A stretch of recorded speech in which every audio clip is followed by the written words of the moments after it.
This is the Business Chat Podcast.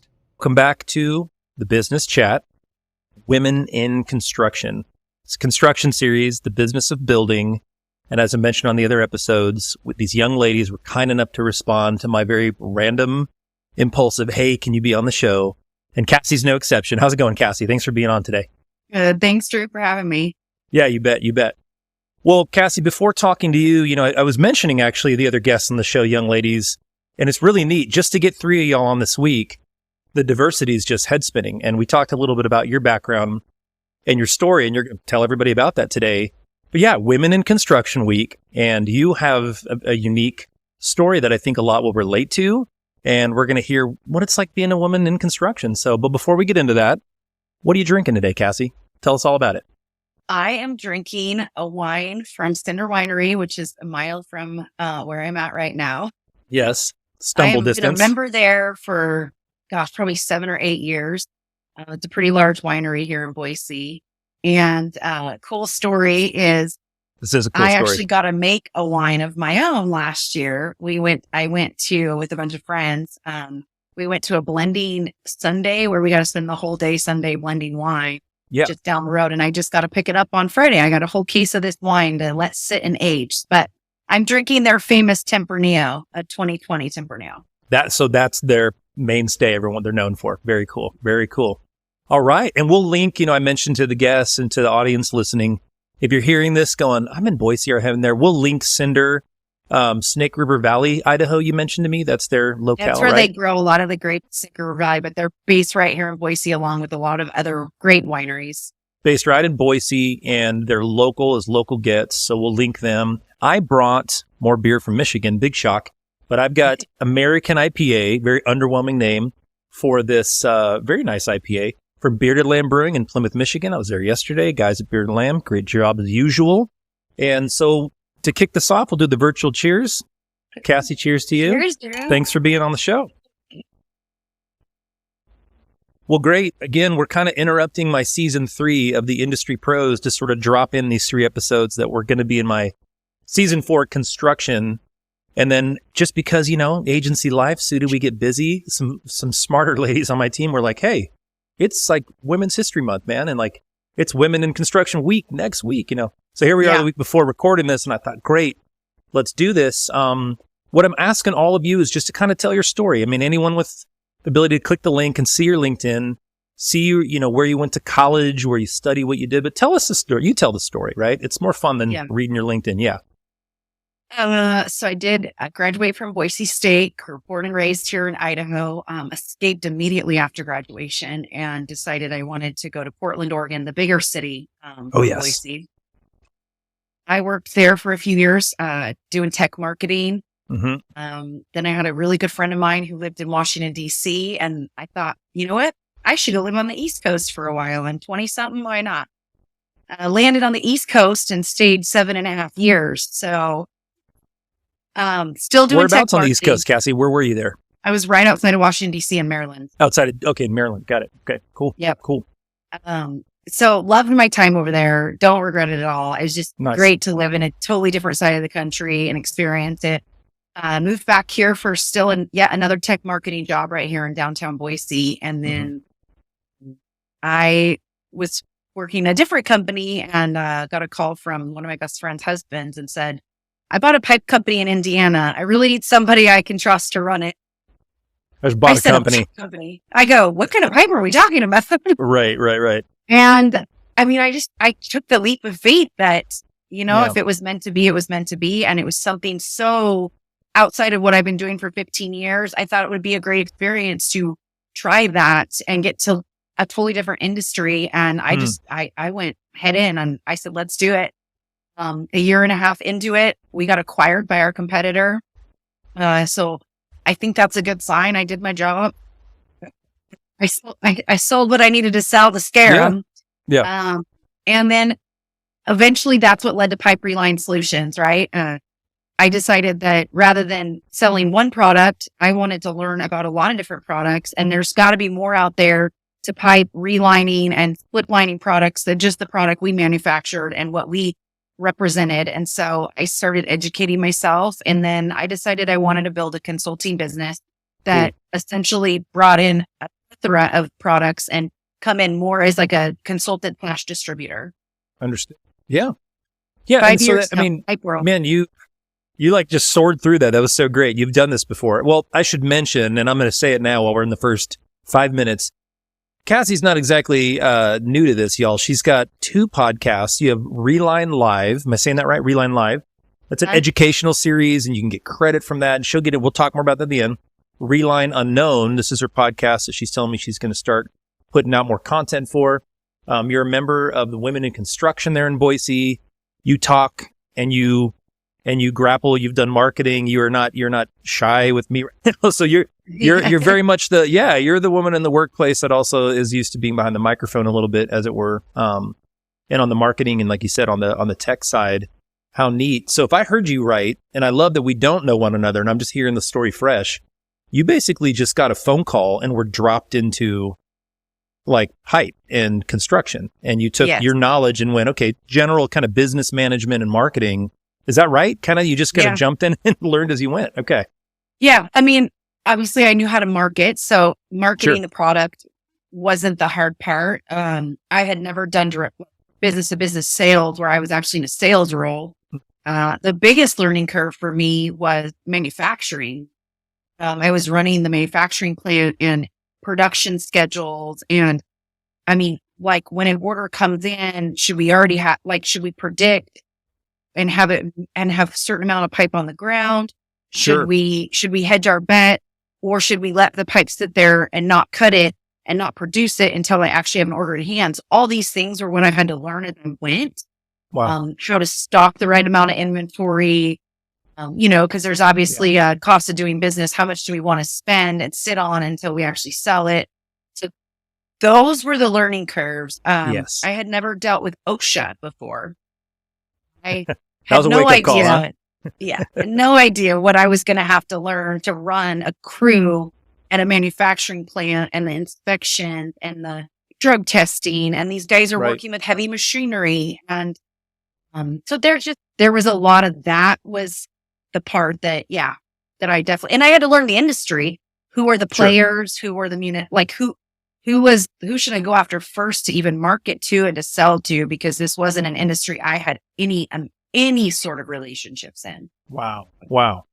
So as a fellow marketer, by the way, I can empathize, because in a very different capacity, I jumped into an offer that I'm grateful to this day to get into the SaaS space in Austin, Texas with startup on paper. They'd been around, but it was pretty much starting up, pivoting construction software company, coming from kind of as a freelance marketer and getting some work on my laptop and sitting around Starbucks after my job with the utility company.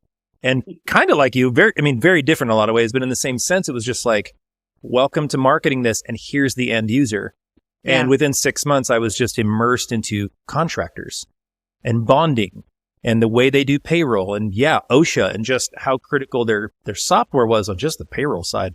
But just understanding how volatile it can be and how much risk these guys take every day. I was telling one of the folks I was talking to, you have new appreciation in cities like Boise, where you just see, and your Nashville's, where you see cranes everywhere, and you're going, I actually know what it took. I have some understanding that there's 30 full-time people that had to work hard to get that crane up, to run that job. It's mind-boggling. So it's cool to know that you also went through a little bit of that head rush, because sometimes I'm explaining to people and they're like, that doesn't sound exciting. I'm like, well, it's not a tour, it's not rock and roll, but it is really neat. And it's something that, you either have the industry experience or you don't. And when you don't, it's a learning curve. So very cool. Very cool. So we're talking, again, the theme here is there's so much that we could talk about. We can't cover it all. Is you being I just like that we get to do it with our drinks, Drew. Well, when the team timed this where we could actually pour drinks, made it even when you sent me the invite, I said, I can't say no to that. Yeah. No, and when I drew the short straw on being the guy on the team to have sort of the podcast, which is what this is, for those of you listening going, what's the whole point of this guy that's interviewing people? I'll tell you what it is we were showing our capability as an agency to do some podcast marketing. Now this is my muse. It's fun. I genuinely like just learning and meeting people. But I said, can I bring a beer to it? And I've got some smarter people on my team. They're going like, oh, this guy's going to get us shut down. But seems to work, right? All the guests seem to seem to appreciate it. Or coffee or tea or kombucha if you're listening and you want to be on the show. This is not strictly a beer and wine club. But Cassie, again, this is really cool to see for young. I'm thinking of, and I don't know why, but I'm thinking of young ladies out there overwhelmed with the opportunities, and then others that are kind of stuck in their job in a rut maybe, or just kind of hearing you a little jealous, kind of going like, man, I'd sure like to make just a big change. What would you say to young women, not in construction like you, right? In marketing, tech, their customer rep in the healthcare space, whatever, going, how do you just jump into construction? And what other jobs like business development and marketing do you see now that you're in Pipe ReLine and you've watched it? How many other careers have that kind of 80% of the skills carry over, but you just have to learn the industry? I don't know if you could rattle off a few or what you've gleaned from other roles where you go, oh, this wasn't that hard. I wish I would have known or whatever, right? Yeah. Well, marketing, I mean, as you know, Drew, it literally it applies across every industry. So that's right. Yeah. I mean, and when we learn in college, when we get a marketing degree, which is what I got, you can do it in healthcare, you can do it in construction, you can do it in tech. It doesn't matter. You're marketing a product and you're marketing to a consumer. You have to learn that target audience, just like we were taught. That can translate across any industry. Right. What you really got to enjoy is the people you're working with. What you really need bingo. Yeah. I mean, the people you're working with and the industry you're in, and like getting involved in the right organization. Right. The Women in Construction organization, as soon as I started Pipe ReLine and I found the chapter in Boise, I dove in with them because I wanted to meet other women, even though, one's from a glass company and a bunch of them are from actual heavy civil construction. Some are insurance agents that handle the bonding of the construction companies. Right. We're all in this same industry together. And so it's really fun to come network. We offer scholarships for students. If you wanted to go back and get a project management degree, which quite frankly, like that would be probably something of interest to me now, is actually managing a project, because that in and of itself doesn't meet. I mean, you can manage projects in a tech company from start to finish, or you can manage them in a construction company. That's a skill set that crosses over. So find an industry. I like what you said about the people though. Right. Yeah. The passion. Yeah. And the people's key, because so many folks, I think, get their degree, get training in the very needed, by the way, world of nursing and medical, services, but being boots on the ground, go through the school, and somewhere along the way, and I know a few of these guys, right? And they like wake up 6 years in and go, I hate this. Yeah. I hate the hours of the people, and I didn't really know it. And now I'm just sort of starting to like heads up to careers. But I would say, yeah, construction does offer a lot more than, and that's on the surface. I think folks going into tech school and trades and going to state university don't realize that, man, there's some really high paying and some nice diversity skill in construction that otherwise seems like a bunch of heavy equipment and swinging axes and shovels and reflector vests and dirt, when that's, 5% of what's happening. No knock to y'all out in the field, by the way, taking it for the team and freezing your rear end off and building our country.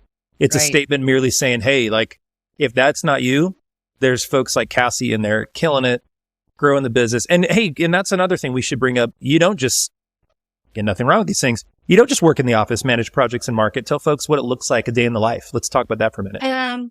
So I try and keep my travel to about 1 week a month. I mean, that in a perfect world, that's a loose term where I'm like, I'd like to be in the field 1 week a month, whether it's at an installation, whether it's pipe inspections, whether it's lunch and learns with engineering firms.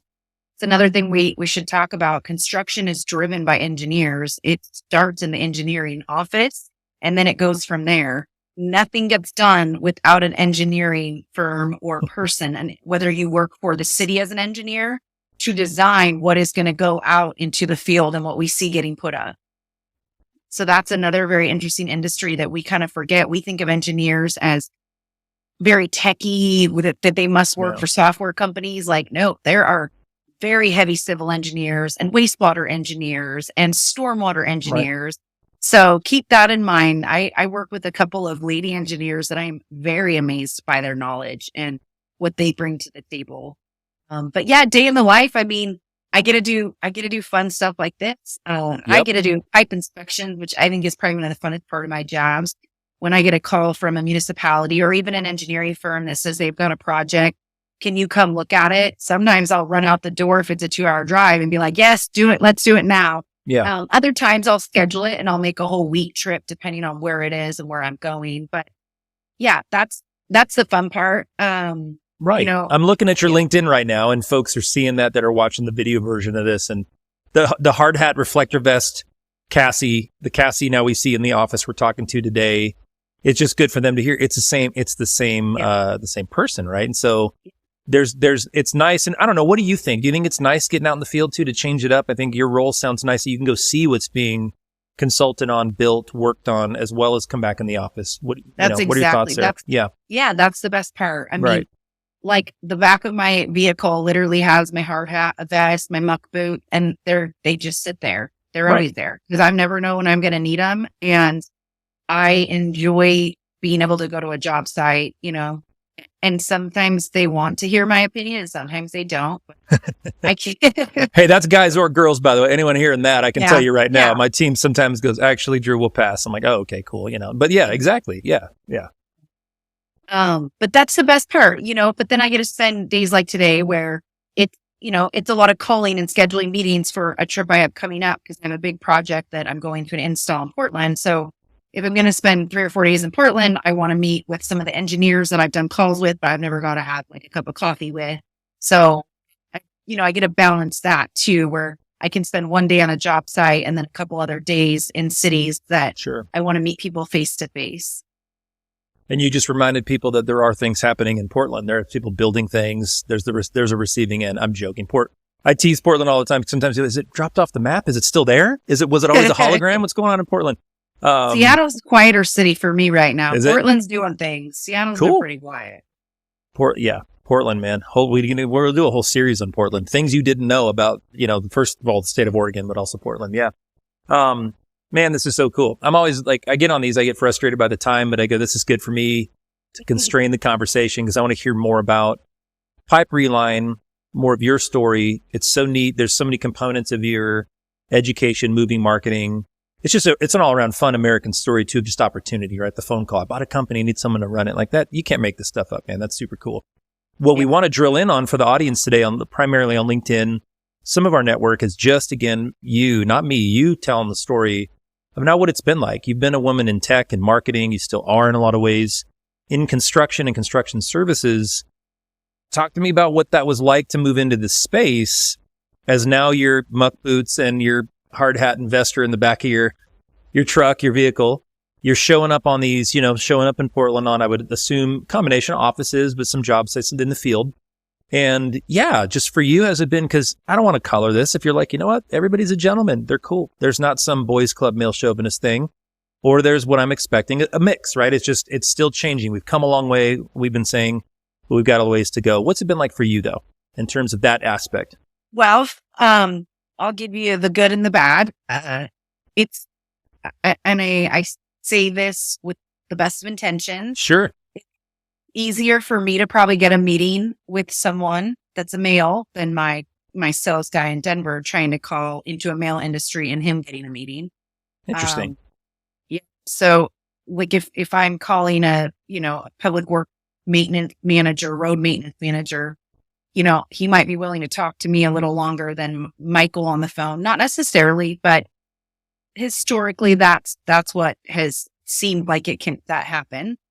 Mm-hmm. But then going into a job site situation, Michael could maybe show up on a job site in Denver and I could show up to a job site in Portland, and they might actually think Michael's actually installed this pipe before, which he's even worked in the industry less than me.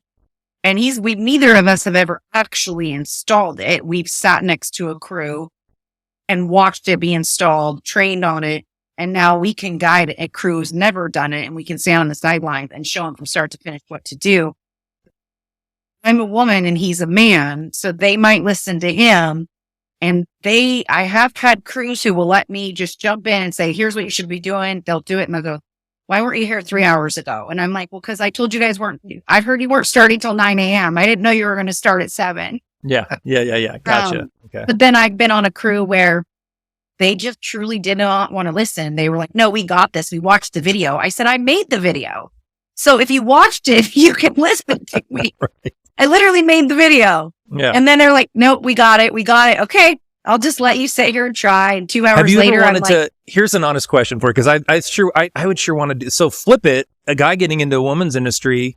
I mean, this makes me think again, there's probably all kinds of, HR rules and breaking, or this isn't PC, but do you remember, No. like, was it Tootsie? What was the one, the old movie with Rob, I'm trying to think, Dustin Hoffman? But it's the guy that, that dresses up as a woman and comes in. oh, yeah. To He's day a in the life, secretary, right? Right. And Yeah. I'm just thinking, like, do you ever want to just like put in your email, like Bob or something, and then be like, gotcha, that was me. I mean, like, I wonder if that, and you're right now, your team's watching this going, what a clown. This guy doesn't know what he's talking about. But yeah, I think, I think the suspicion sometimes from a male perspective, which is the only one I can have in my experience, is just, man, like we have cultures in every industry. It's not just construction. That's the one thing I'm picking up after years of marketing for construction, being in the tech side.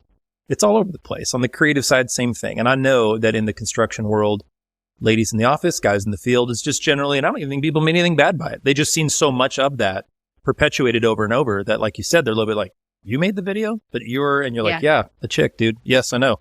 So, okay, you're kind of confirming my suspicions, but would you answer this one, a real clear question? Would you say, or what would you say have been some things that you've noticed in your shorter time, right? You've put in good years, but without having 25, 30 years to look back on, have you noticed, though, that there's a bit of a hybrid happening, some change, some positive? You mentioned you're with the Women in Construction chapter, I guess they would call that, right, in Boise. But have you noticed just good, positive things happening with ladies like yourself in your field? Yeah. So I've been in the pipe industry for 5 years, give or take a few months. It's a good amount of time. Yeah. And I joined the Women in Construction Boise chapter, National Women in Construction, just our chapter. But I go to the national conferences. I go to the Pacific Northwest, who we're involved in. So I go to their conferences, the spring conferences and stuff like that. So when I started, I want to say we were roughly at 30 members. And in 2 years, we're at, I want to say, close to 60 now. So we've almost doubled in 2 years, which just speaks volumes of our industry and where it's headed. And there's more women working for these large companies. There's more women starting their own construction companies.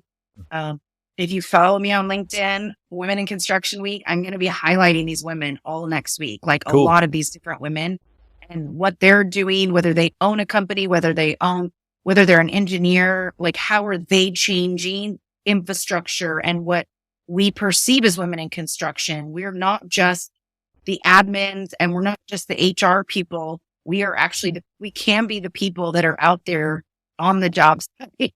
Like, you're going to see more and more of it. I really, truly believe that. Yeah, that's great. And I think it can be a combination of, women in the workplace in general. And that's the whole theme of the history, women's history this month, which is complex and has so many other things to talk about, right? It's not just this microcosm of construction or women in workplace. It's women's history. Great thing women have done. In fact, we're on Spotify now, our agency the other day. It's same ideas. We're just making a playlist each month. And I did it again. I went, oh, this is a really good opportunity to show like women in rock and roll, man, and pop music. And it was really funny because I can think of 5, 10 just on top of my head. But I started going, wait a minute, there's Debbie Harry from Blondie. Oh yeah, Madonna. Oh yeah, I can't leave out this. Next thing I know, I'm like, ladies, I think we need to make 10 playlists for women in rock and roll because again, it's a psychological thing. It's a representation thing because you assume, it's a boys club. And it kind of is a lot of these things, but you're highlighting a couple things that women can do multiple jobs. Women can be in construction and thrive.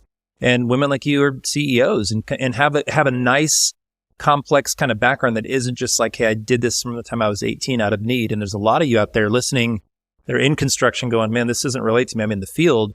Cassie's here as a living, breathing example going, there's room to move laterally and advance and a lot more in construction than just where you started. And in your case, you completely left a general kind of way of working and moved into the crazy world of construction, but brought your skills. So I think that's really fantastic because, again, there's a lot of folks out there, ladies listening, inspired by your story, honestly. Well, great. I mean, we're coming up on time, but we have a little bit of time too. I wanted to make sure we're covering your story, not Drew's commentary. So shameless plug time, Cassie. So you've been bringing up a lot of things here. recap for folks listening, because I heard it and you told me, but I just want folks in the construction space in Boise to know who you are. Maybe somebody hasn't heard of you. I hope that's not the case, because you're a marketer and you guys look like a real polished organization. Pipe ReLine Solutions does. So we are a consulting and distribution company. I represent about 15 different manufacturers, give or take. Everything from stormwater, which can be like CMP pipe, which is corrugated metal pipe, to pressurized pipe, which is your sewer pipes, your potable water, your forced water mains.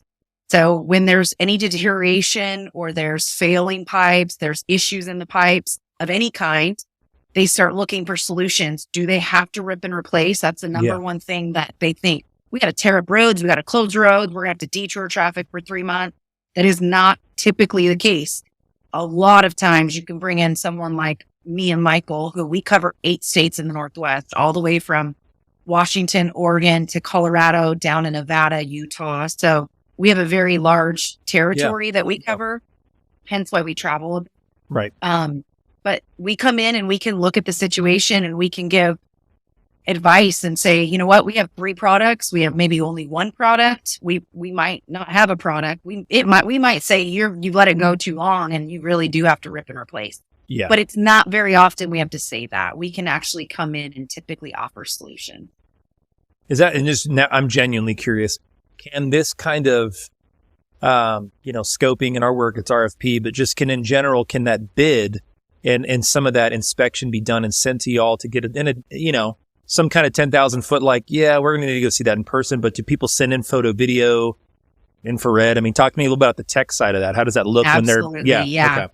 You could have cameraed that pipe already. You could have already walked through and sent us pictures and up close of the issues, joint separations, rusting on the bottom of the pipe. Right. You could have already cameraed the sewer pipe. And then we could maybe say, you know what, if you want more data, we offer these really in-depth inspection tools, which sometimes they have to go out for an RFP, but if it's an emergency situation or they just really don't have the time, they can sometimes do a one-off and just bring us in, have the inspection done. Where we do basically contract with the crew. Yeah. I've never gotten into the wanting to have my own crew yet.